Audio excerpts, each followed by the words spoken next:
दोस्तों, एक बार देवर्ष नारद यमलोक में यमराज से मिलने के लिए पधार हैं। देवर्ष को देखकर यमराज भी उनका स्वागत करते हैं और पूछते हैं, हे देवर्ष, आज यमलोक में आने का क्या प्रयोजन है? मैं आपकी किस प्रकार से सहायता कर सकता हूं? तब देवर्षि नारद कहते हैं, हे धर्मराज, आप तो न्याय के देवता हैं। मनुष्यों को उनके पाप और पुण्य कर्मों के आधार पर आप उन्हें स्वर्ग अथवा नरक में डालते हैं। इसीलिए आपको स्वर्ग और नरक लोक के बारे में सब कुछ पता है। मैं यहां पर यह जानने के लिए आया हूं कि नरक की वह कौन सी नदी है जिसमें पापी और पुण्य आत्माएं एक साथ गिरती है। वह नदी कैसी है, उस नदी का क्या नाम है, और मृत आत्माएं उस नदी को कैसे पार करती हैं? कृपया आप मुझे इन सभी के बारे में बताने की कृपा करें। फिर यमराज कहने लगते हैं, हे देवर्षि, यमलोक के मार्ग में जो नदी पड़ती है उसे वैतरणी कहा गया है। यह नदी अगाध, दुस्सतर और देखने मात्र से ही पापी मनुष्य को महाभयभीत करने वाली है। इस नदी में मांस, रक्त, पीप आदि से युक्त जल बहता रहता है। मांस और कीचड़ से व्याप्त इस नदी से अत्यंत दुर्गंध आने लगती है, जिसे पार करना पापी मनुष्यों के लिए बहुत कठिन होता है। तथा यह नदी भयंकर नुकीले दांतों वाले जीव जंतुओं से व्याप्त है। फिर यमराज देवर्षि नारद को अपने साथ लेकर वैतरणी नदी की ओर प्रस्थान करते हैं। यमराज कहते हैं, देखिए देवर्षि, वैतरणी नदी में पापी आत्माएं यमदूतों के द्वारा गिराई जा रही है।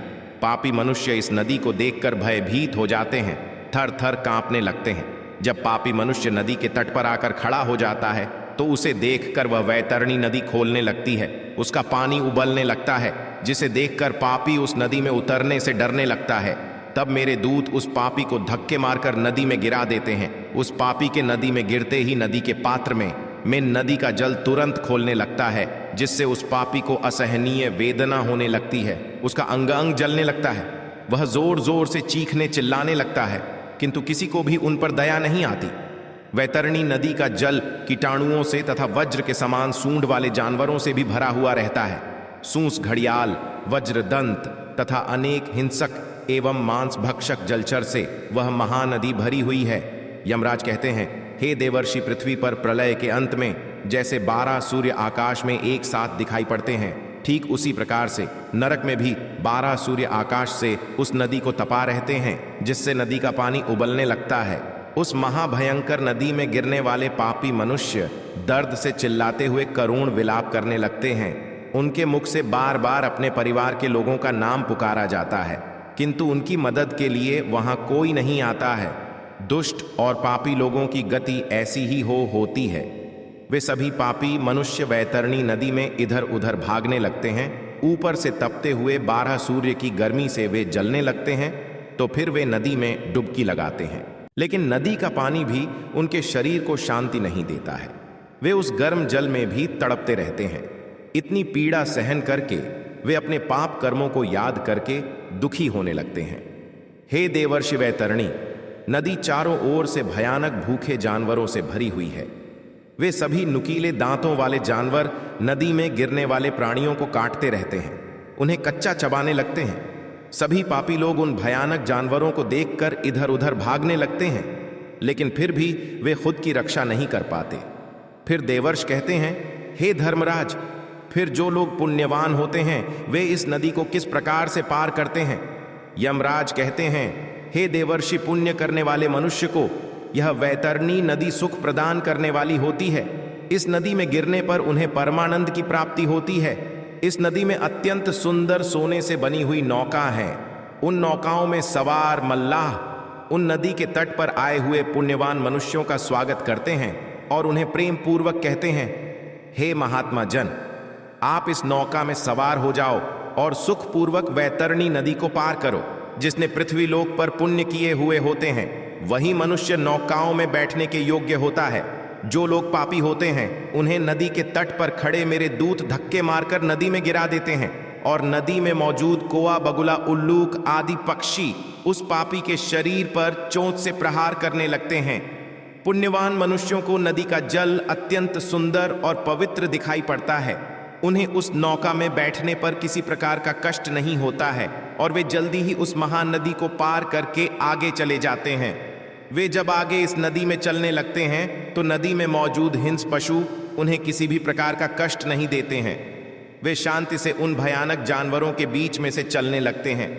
फिर देवर्षि यमराज से कहते हैं, हे धर्मराज, कौन से पाप करने पर मनुष्य को इस महाभयंकर नदी में गिराया जाता है? यमराज कहने लगते हैं, हे देवर्षि, जो मूर्ख मनुष्य ईश्वर की, अपने गुरु की, अपने माता पिता की तथा अपने पूर्वजों की निंदा करता है, उनका अपमान करते हैं। बुढ़ापे में उनका सहारा बनने के बजाय उन्हें धक्के मारकर घर से बाहर निकाल देता है, उस पापी को इस वैतरणी नदी में गिराया जाता है। जो मूर्ख पुरुष अपनी पतिव्रता, सुशील और धर्मपरायण पत्नी का त्याग कर देता है, उसके साथ हिंसा करता है, उसका अपमान करता है, उस पापी को भी वैतरणी नदी के तट पर लाकर धक्के मारकर नदी के अंदर गिराया जाता है। हे देवर्षि, जो मनुष्य उसकी शरण में आए हुए मित्र, साधु, सन्यासी, बालक तथा बूढ़े लोगों का वध करता है, जो शरण में आई हुई स्त्री के साथ अनैतिक कार्य करता है, उसे भी इस नदी में गिराया जाता है। नदी के पात्र में गिरकर वह करुण विलाप करता हुआ अत्यंत कष्ट भोगता है। जो स्त्री पति के साथ विश्वासघात करती है, दूसरे पुरुषों के साथ संबंध रखती है, व्यभिचार करती है, उस पापी स्त्री को भी इस नदी के पात्र में गिराया जाता है। बड़े सूंड व जानवर, घड़ियाल आदि उस स्त्री पर झपट्टा मारते हैं और वह उनसे बचते बचते इस नदी के पात्र में आगे चलने लगती है।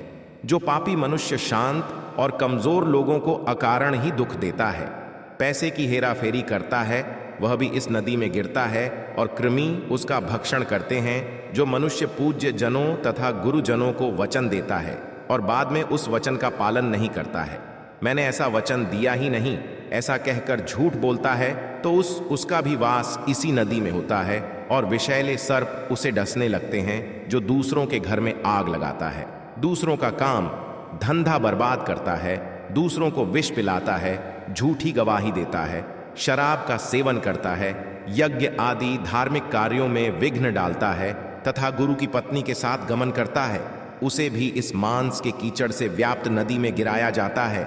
जो पापी मनुष्य दूसरों को वस्तु भेंट करके फिर से उसे चुरा लेता है, जो सेतु अर्थात नदी पर बनाए हुए पुल को तोड़ता है, दूसरों की पत्नी के साथ भोग विलास करता है, गायों को पानी पीने के लिए बनाई हुई बावली को तोड़ता है तथा छोटी कन्याओं के साथ बलात्कार करता है, उसे भी धक्के मारकर इस नदी में गिराया जाता है। नदी में स्थित जानवर उसका मांस नोच नोच कर खाने लगते हैं। जो भी मनुष्य दान नहीं करता, दान देकर बाद में पश्चाताप करता है, मांस का भक्षण करता है, गायों को मारता है, वह भी इसी नदी में गिरता है। अहंकारी, दूसरों की झूठी प्रशंसा करने वाला, गर्भपात करने वाला भी इसी नदी में गिराया जाता है। इतना सुनकर देवर्षि नारद आश्चर्यचकित हो जाते हैं और यमराज से कहते हैं, हे धर्मराज, इस महाभयंकर नदी का वर्णन सुनकर तो मेरे रोंगटे खड़े हो गए हैं, किंतु हे धर्मराज, मैंने सुना है कि नरक में एक और नदी भी है जो बहुत ही सुंदर और पवित्र है, कृपया आप उसका भी वर्णन करें। फिर धर्मराज कहते हैं, हे देवर्षि, इस वैतरणी नदी को पार करने के लिए मनुष्य को 17 दिन का समय लगता है और वह 18वें दिन मेरे नगर में पहुंचता है, जिसे यमपुरी कहा जाता है। इस नगर के पास पुष्पभद्रा नाम की नदी प्रवाहित होती है। अब मैं आपको इस नदी का वर्णन सुनाता हूँ। पुष्पभद्रा नाम की जो नदी है, उसका जल अत्यंत शीतल और सौम्य होता है। जब सभी आत्माएं इस नदी के तट पर आती है तो वे उस शुद्ध और पवित्र जल का पान करते हैं और आगे बढ़ते हैं। नदी के चारों ओर अत्यंत सुंदर वृक्ष और फूलों से सजे हुए पौधे होते हैं।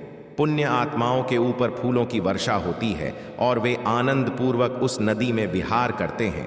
वहां पर मौजूद स्वादिष्ट फलों का वे आनंद लेते हैं। उस नदी के तट पर एक अत्यंत सुंदर वटवृक्ष है, जहां पर सभी आत्माएं विश्राम करती हैं, किंतु यम के दूत पापी आत्माओं को वहां पर विश्राम करने नहीं देते हैं।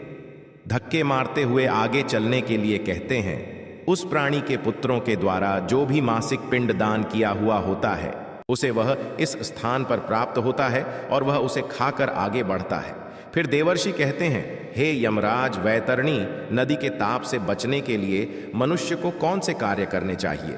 यमराज कहते हैं, हे देवर्षि, मनुष्य यदि इस महातापी नदी को शीघ्रता से पार करना चाहता है तो उसे पृथ्वी लोक पर गाय का दान करना चाहिए।